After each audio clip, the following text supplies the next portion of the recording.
할렐루야. 주님의 이름으로 축복하고 환영합니다. 우리 서로 인사해 봅시다. 잘 오셨습니다. 당신 때문에 행복합니다. 우리 서로를 통해서 하나님의 큰 은혜와 축복이 차고 넘치기를 주의 이름으로 축복합니다. 여러분, 한 주간에 어떤 일이 있었든 간에 그 모든 근심과 걱정 모든 거 다 내려놓고 오늘 시간 이 강단을 집중하시고 오늘 선포된 하나님의 말씀을 통하여 나에게 줄려주는 여러분 각자의 하나님의 은혜를 받는 복된 시간이 될 수 있기를 주님의 이름으로 축복합니다. 오늘은 헛되이 받지 않아야 될 은혜라는 제목으로 함께 은혜를 나누고자 합니다. 오늘 지금 우리 제자님께서 고린도서 6장 읽어주셨는데요. 지난번에 여러분이 그런 말씀 드렸던 거 기억나시죠? 각 장 서두에 그 장을 기록한 목적이 있다. 이 고린도서 6장도 마찬가지로 이 앞부분에 이 고린도서 6장을 왜 기록했는지 그 목적이 기록되어 있습니다. 그것은 다른 것이 아니라 헛되이 받지 말라. 은혜를 헛되이 받지 말라. 여기서 말하는 은혜가 뭡니까? 여러분, 우리는 은혜하면 보통 어떻게 말하죠?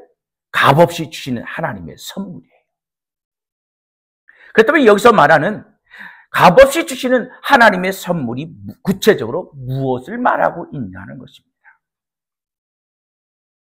이 선물에 대해서 5장에서 이야기하기를 예수 그리스도의 사랑을 이야기하고 있습니다. 여러분, 예수님께서 우리를 사랑하셨는데 예수님의 사랑의 절정체가 무엇입니까? 하늘 영광 보좌를 버리고 이 땅에 낮고 천한 모습으로 오셔서 우리의 죄를 위하여 십자가를 지신 십자가의 사랑 아닙니까? 그래요, 여러분. 예수님은 하나님과 죄인 된 우리와 화목하기 위해서 이 땅에 오신 거예요. 그 주님은 죄를 알지도 못하신 분이었지만 하나님과 우리를 화목시키기 위해서 십자가를 지심으로 이 화목의 의를 이룬 줄 믿습니다. 이 은혜 받은 자들을 향해서 고린도서 오늘 17절에서 이야기하기는 5장 17절에 말하기를 누구든지 그리스도 안에 있으면 새로운 피조물이라. 이전 것은 지나갔으니 보라 새 것이 되었도다 라고 말합니다.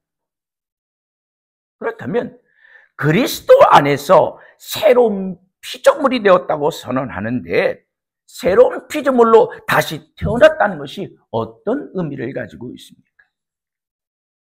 그것은 예수 그리스도의 은혜로 하나님의 자녀가 되었다. 구원받았다는 것입니다.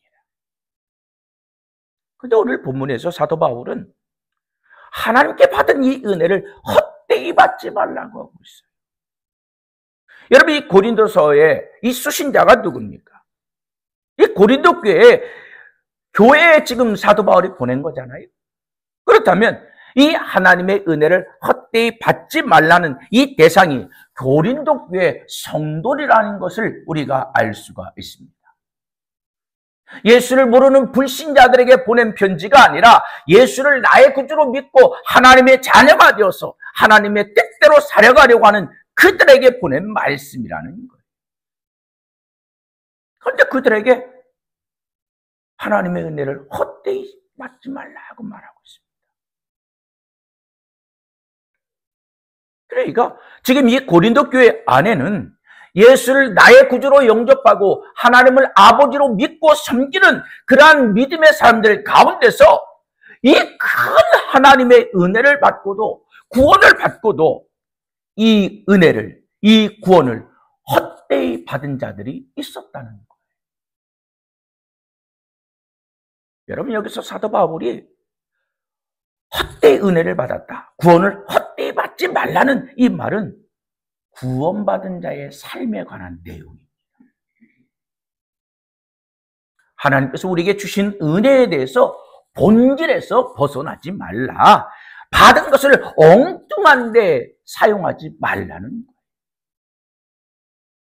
그렇다면 고린도 교회에서 이 하나님의 은혜로 구원받은 자들이 하나님의 은혜를 엉뚱하게 사용하는 자가 있었다는 것인데, 그 사도 바울이 전하는 이 말씀 속에 그들이 엉뚱하게 사용하고 있는, 구원받은 자다운 삶을 살지 못하는 근거가 무엇이기에 사도 바울이 지금 이러한 말씀을 전했냐는 거예요. 거기는 5가지가 있었습니다. 첫째는 분열과 다툼이 있었어요. 예수 그리스도의 사랑으로 구원받은 자들이 교회 안에서 파벌이 생긴 겁니다. 여러분, 교회 하면 먼저 우리가 생각하는 것이 뭡니까? 사랑 아닙니까? 그런데 이 고린도 교회는 교회 안에 파벌이 생긴 거예요. 바울파, 아볼로파, 게바파.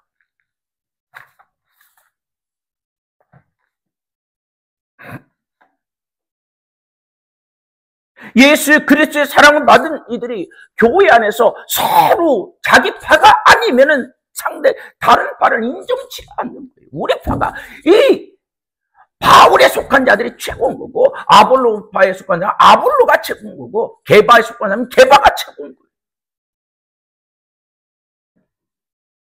하나님의 사랑으로 든든하게 교회를 세워가야 되는데, 교회 안에서 파별이 되어서 하나가 되지 못해서 막 파벌 싸움하고 있는 그런 모습인 거예요. 두 번째는 영적인 교만에 빠졌습니다. 하나님께서 지혜와 은사를 주실 때는 그것을 가지고 하나님의 영광을 위해서 주님의 교회를 든든히 세운 길에 사용하라고 하나님께서 주시는 거예요. 그런데 이들은 내가 받은 은혜만 최고인 거예요. 마치 앞에서 말하던 이 파벌 싸움에서 그 바울에 속한 자, 아볼로에게 속한 자, 게바에 속한 자처럼 내가 각자 받은 은혜만 최고이고 다른 사람은 은혜를 인정치 않은 겁니다. 예를 들면 그런 거예요. 방언의 은사를 받은 사람은 방언하지 못하면 그건 아예 무시해버리는 거. 방언도 못하는 게. 옛날에 그런 말도 했었잖아요. 우리 막 한참 7, 80년 막 교회 은혜에 가실 때. 교회 다니는 성도에 개도 방언한다는 그런 말이. 그렇게 방언을 못하는 사람 막 무시했던 때가 있었어요. 우리 권사님 뭐가 생각나요? 그렇게 막 빵 터지시네. 방언에 대한 뭐 에피소드가 있으세요? 그런데 통변 은사를 받은 사람은 또 그러는 거예요.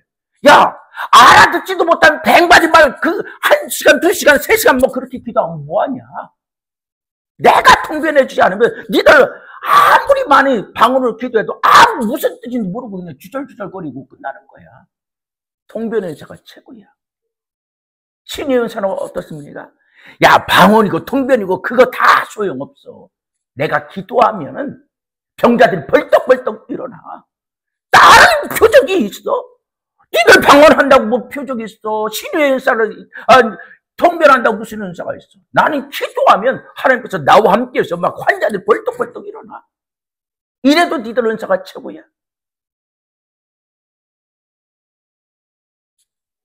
이처럼 하나님께서 주시는 성령의 은사가 교회의 덕을 세워야 되는데 교회의 덕을 세우는 것에 사용하지 아니하고 자신들의 은사를 자랑하는 데 사용됐다는 거예요.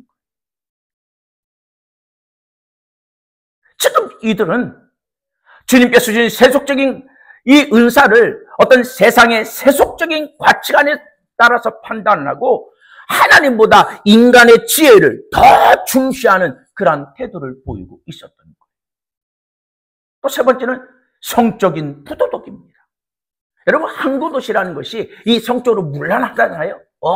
어느 나라를 막론하고 항구도시는 이 성적으로 문란해요. 이 고린도 지역도 항구도시잖아요. 그런데 이 세상에 성적인 문란한 것이 교회 안으로 들어와서 음란한 죄가 퍼지는데도 불구하고 그것을 교회에서 그냥 용납해버리는 거예요. 네 번째는 법적인 소송에 휘말렸어요. 여러분, 교회 안에서도 내 뜻과 좀 다르다 보면 서로 다툴 수도 있잖아요. 서로 의견 충돌이 있어요. 우리가 그런 모습인데 서로 다름을 인정하면서 상대방의 그러한 소리도 듣고 해야 되는데 이것이 극각으로 치닫게 되면 어떻습니까? 지금 우리나라 정치와 똑같은 그러한 모습이에요. 상대방의 소리는 뭐 옳고 그름을 따지 않고 그냥 여당은 야당의 소리가 그냥 모든 것이 잘못된 것이고 야당은 여당의 소리가 모두 다 잘못된 거예요. 이런 모습이 되다 보니까 교회에서 이것이 찌그러지그러 교회가 싸워 그 교회에서 다툼이 있는데요. 이것을 교회 안에서 해결하지 않고 세상 법적으로 가져가 나가는 거예요. 여러분 세상 법정에 나와서 교회 문제들이 막 떠들썩하게 되면 요즘도 그런 모습들이 있잖아요. 얼마나 하나님의 영광을 가립니다. 고린도 교회가 그런 모습이 있었던 거예요. 다섯 번째는 부활 사상에 대한 오해입니다. 죽은 자의 부활을 부정하고 복음의 핵심인 이 부활에 대한 잘못된 믿음을 그들이 가지고 있었어요. 여러분 부활신앙은 우리 기독교의 핵심이잖아요. 기독교의 핵심인 이 부활신앙이 흔들린다면 기독교는 안 꼽는 찐빵 같은 거예요. 이렇게 고린도 교회는 하나님의 은혜를 받고도 구원받은 자들이 구원받은 자다운 삶을 살지 못했다는 것입니다. 이런 이들을 향하여 사도 바울이 하나님의 은혜를 헛되이 받지 말라고 했어요. 하나님께서 우리에게 은혜를 주실 때는요, 하나님의 일을 위해서, 하나님의 영광을 위해서 사용하라고 주신 것인 줄 믿습니다. 그것이 건강이든 그것이 물질이든 어떤 지혜든 어떤 달란트든 하나님의 영광을 위해서 쓰라고 하나님께서 우리에게 주신 거예요. 그리고 우리는 하나님께서 나에게 베풀어진 이 은혜를 기억하면서 하나님의 자녀된 삶을 살아야 될 줄 믿습니다.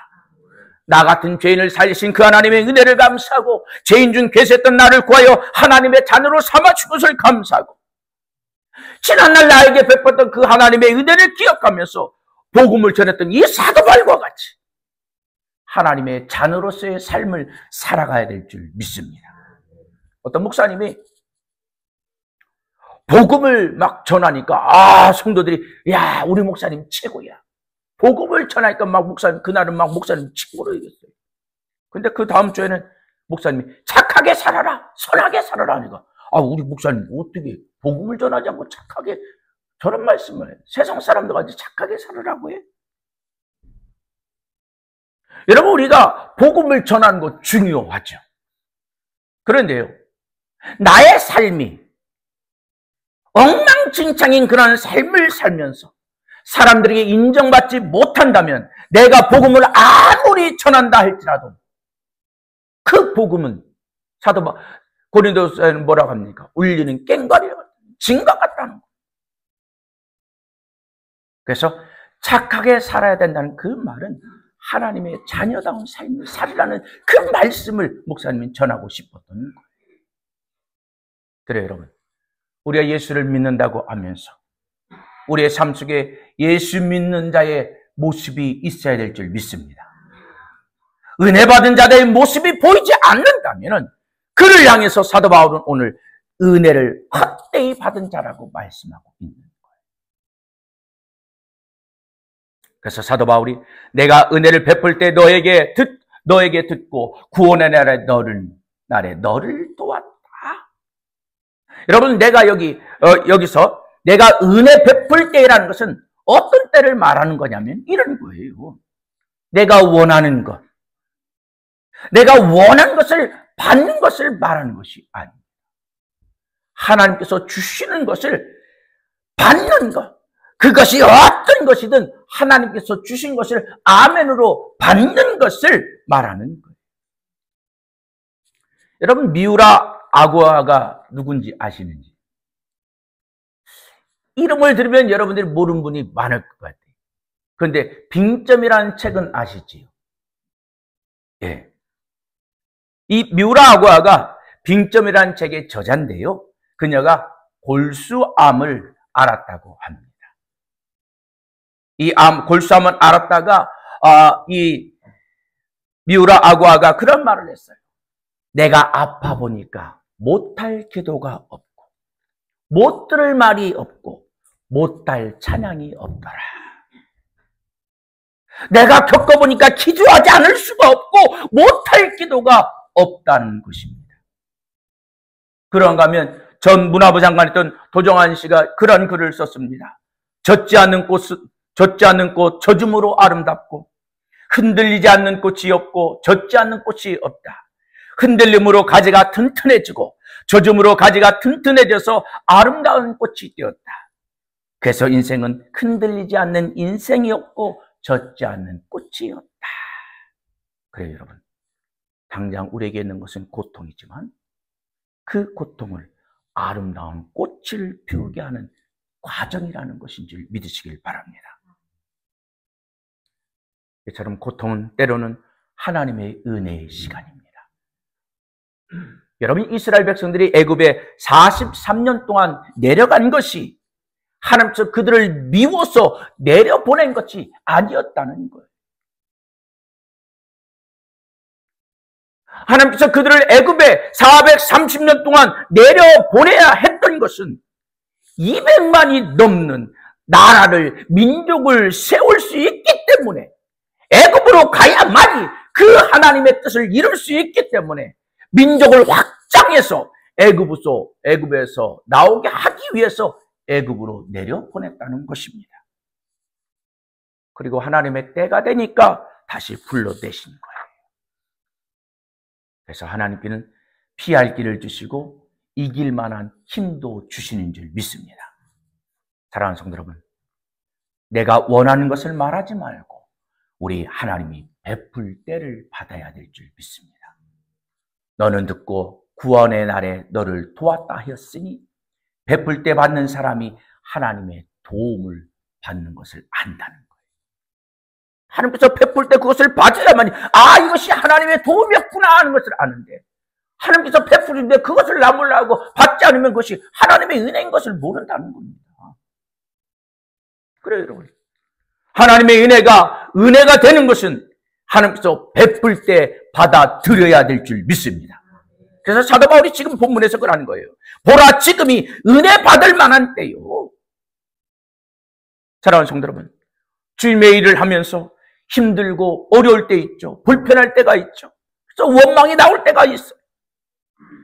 그런데 여러분, 그때가 바로 그 불편함의 때가 구원의 때이고, 그 어려움이 구원을 누릴 때고, 그 힘들고 어려움이 하나님의 은혜를 누릴 때인 줄 믿습니다. 여러분, 주님의 일을 하면서 힘들고 어려운 그런 모습이 있을 때 생각을 바꾸세요. 하나님의 구원의 때다. 하나님의 은혜의 때다. 이 고난이 변하여 하나님의 은혜가 나에게 임한다는 것을 여러분 믿음의 눈으로 보면서,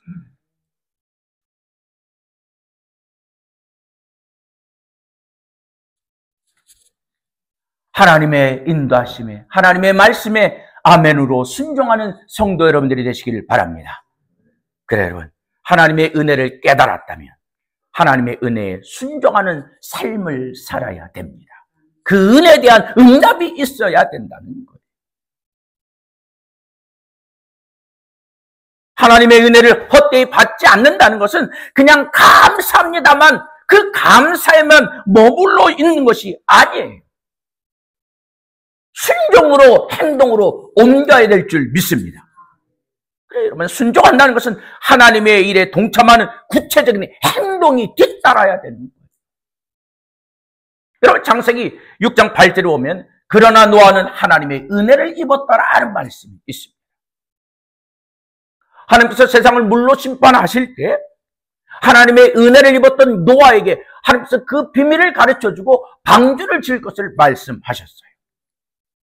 근데 여러분, 우리가 지금 성경을 쭉 해 오셨지만은 그 창세기 5장 6장 7장을 읽으면서 그 모습에 보면은 하나님께서 이 노아에게 방주를 지으라고 할 때 이 방주가 작은 배가 아니잖아요. 노아 한 사람이 이 배를 지을 수 있는 배가 아닙니다. 그런데 노아 혼자 그 배를 지을 수 있는 그런 배가 아닌 불가능한 배인데요.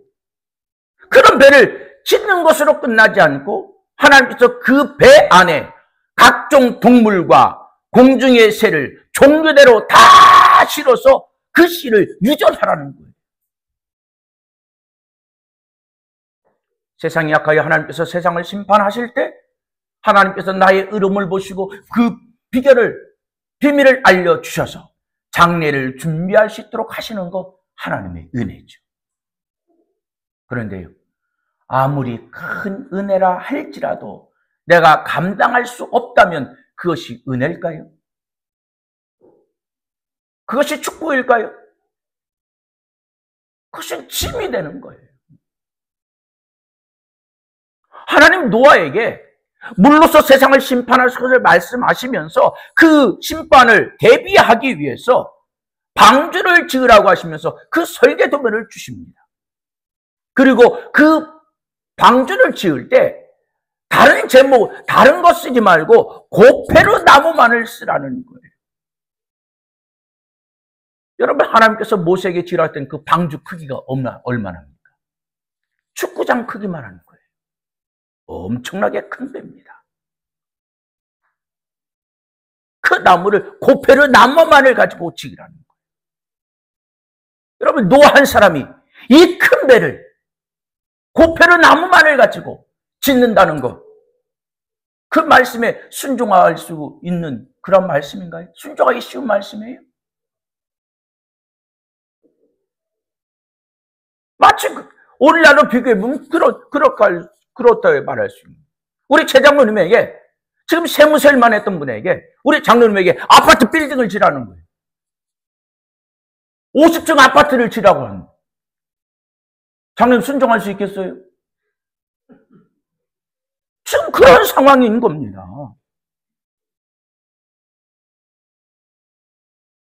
하나님의 말씀이 이게 은혜가 아니라 짐인 거예요. 어떻게 내가 이것을 감당할 수 있어요? 비밀을 알려준 건 감사한데 그것을 감당할 수 있는 만큼을 주셔야 되는데.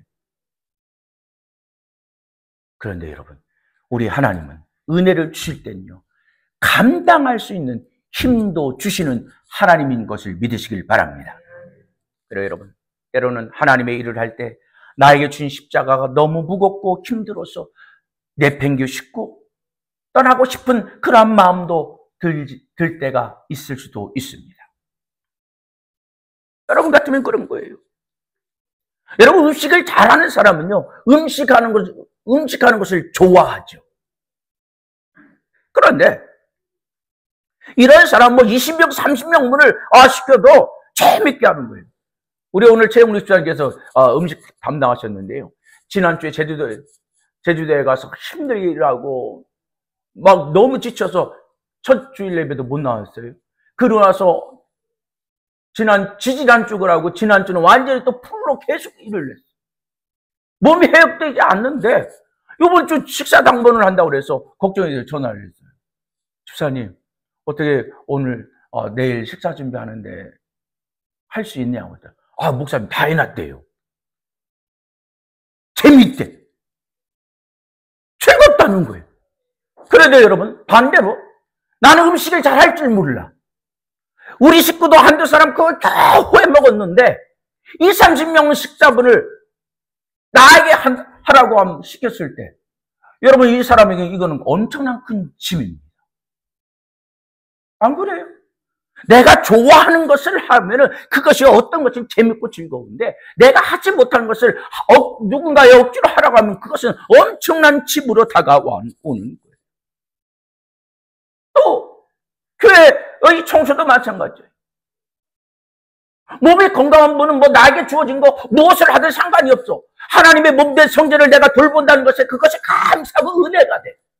그런데 내가 하고 싶어도 육신이 건강으로 인해서 하지 못할 때 그 마음 얼마나 불편하고 힘들겠습니까? 지금까지 우리 성도들이 힘들고 어려운 가운데서도 우리 성도들을 섬기는 그런 마음으로 매주 돌아가며 식사를 하고 또 교회 주님의 선을 성전을 봉사한 것 하나님께서 기뻐 받으시라 믿습니다.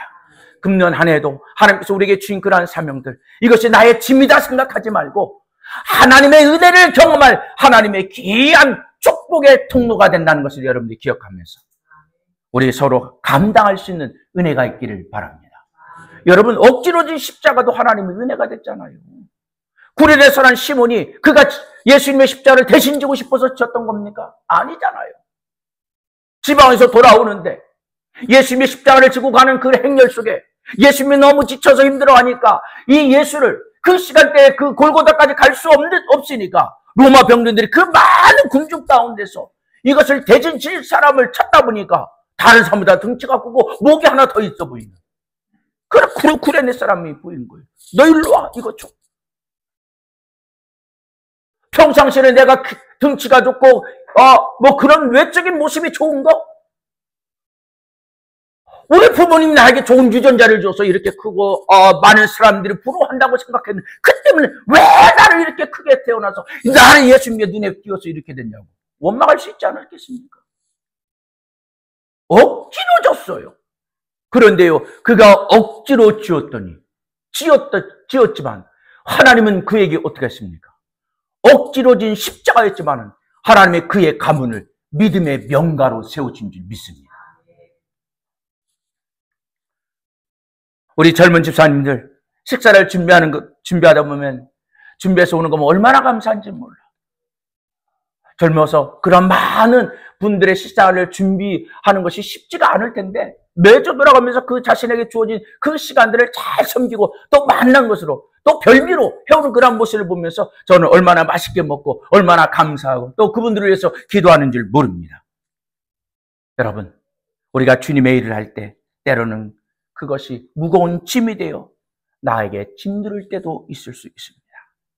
그러나 혹시 그러한 마음이 우리에게 든다 하면 나를 구원해 주신 그 하나님께서 나를 동역자로 삼으시고 나에게 주신 이 십자가라고 생각하면서 그것이 더 이상 짐이 아닌 감사가 되고 기쁨이 되어 나아갈 수 있는 여러분들이 될 수 있기를 주님의 이름으로 축복합니다. 이런 삶을 사는 것이 은혜의 삶을 사는 삶입니다. 은혜의 열매를 맺는 삶입니다. 여러분, 하나님은요, 내가 단순히 구원받은 존재로 만족하는 것을 원하지 않으십니다. 하나님의 일에 동역자가 되어서 은혜의 열매를 맺기를 원하시는 하나님이시라는 거예요.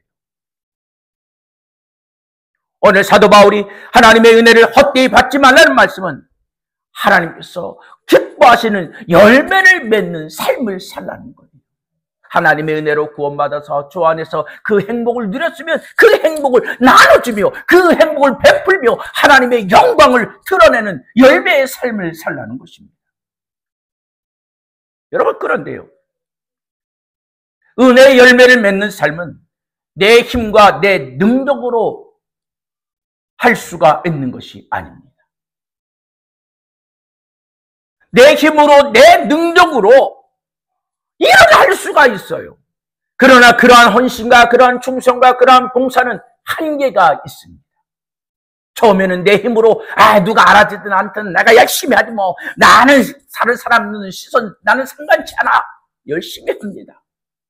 그러나 시간이 지나도 다른 사람이 나와 함께 동조해서 그 일을 같이 하고 함께 섬기는 그런 모습으로 변하면 좋겠는데 그렇지 않고 여전히 나 혼자 섬기고 나 혼자 희생하고 나 혼자 헌신하는 그런 모습이 있을 때는요, 어떻습니까? 지쳐요. 쓰러집니다. 바로 하나님의 동역자로 쓰임받기 위해서는 하나님의 은혜의 열매를 맺는 삶을 살기 위해서는 성령의 힘이 필요합니다. 성령이 없이는 하나님의 일을 감당할 수 없는 거예요. 여러분, 주의 일은 성령의 힘으로 하는 겁니다. 내 지혜와 내 지식과 내 경험으로 하는 것이 아니라 하나님께서 주시는 성령의 힘으로 주의 일을 감당하는 것인 줄 믿습니다. 여러분, 노아가 자신의 힘만으로 방주를 지으려고 했다면 그것이 가능했겠어요? 내 힘으로 공중의 새와 동물들을 종류대로 방주 안에 들이려고 했다면 그것이 가능했겠냐고요. 하나님의 말씀을 듣고 그 방주를 짓기 위해서 시작했을 때 먼저 그가 부딪힌 장벽은 재정적인 장벽을 만날 수가 있지요. 혼자 그 큰 것을, 그 큰 배를 짓기 위해서 고페르 나무로서 배워야 되고 그것을 짓기 위해서 또 사람들을 사서 인력을 동원해야 되는데 그것을 다 돈이잖아요. 얼마나 많은 돈이 필요하겠습니까? 설령 노아가 그런 재력이 있어서 방주를 지었다고 한번 해봅시다. 그 방주 안에 각종 동물과 공중의 새를 종류별로 내 힘으로 그것을 그 방주에 태울 수가 있냐?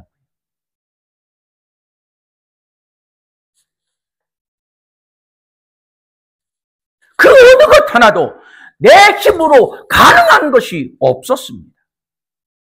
하지만 하나님을 의지했더니 전능하신 하나님께서 불가능을 가능케 해 주시더라는 것입니다.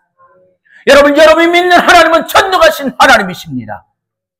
내 생각으로 그 하나님의 전능하심을 가둬놓지 마세요. 우리가 믿는 하나님은 전능하신 하나님이라는 것을 믿고 하나님을 의지할 때 불가능을 가능케 하여 주셔서 이 열매 맺는 놀라운 역사를 이루게 해 주신다는 것입니다. 그래요, 여러분. 하나님의 일은 하나님께서 주신 은혜, 그 성령으로만이 그 열매를 맺을 수가 있습니다. 누가복음 11장 11절로 13절에 주님께서 그렇게 말씀하십니다. 너 중에 아비된 자가 누가 아들이 생선을 달라고 하면은 뱀을 주며 알을 달라고 하면 전갈을 주겠느냐? 그러면서 그 뒤에 하시는 말씀이 너희가 악할지라도 좋은 것을 자식에게 줄 줄 알거든 하물며 너희 하늘의 아버지께서 구하는 자에게 성령을 주시지 않겠느냐? 그래요. 하나님께 받은 이 은혜를 내가 헛되이 받지 않고 하나님께서 원하시는 이 은혜를 열매를 맺기 위해서 하나님의 이 성령을 구하면 하나님께서 성령을 선물로 주시겠다고 약속해 주셨습니다. 사랑하는 성도 여러분, 우리 모두 이 시간 하나님의 은혜를 깨닫기를 주의 이름으로 축복합니다.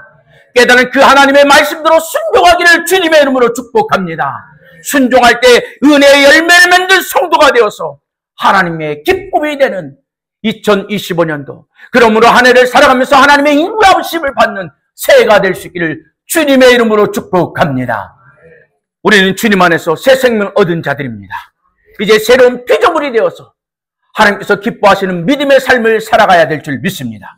우리 이 시간 이 찬양을 부르면서 하나님께서 나에게 주신 새 생명을 다시 한번 감사하고 하나님께서 원하시는 은혜 열매 맺는 은혜에 합당한 열매 맺는 삶을 살아가는 우리 성도들이 될 수 있기를 간절히 축복하고 소원합니다.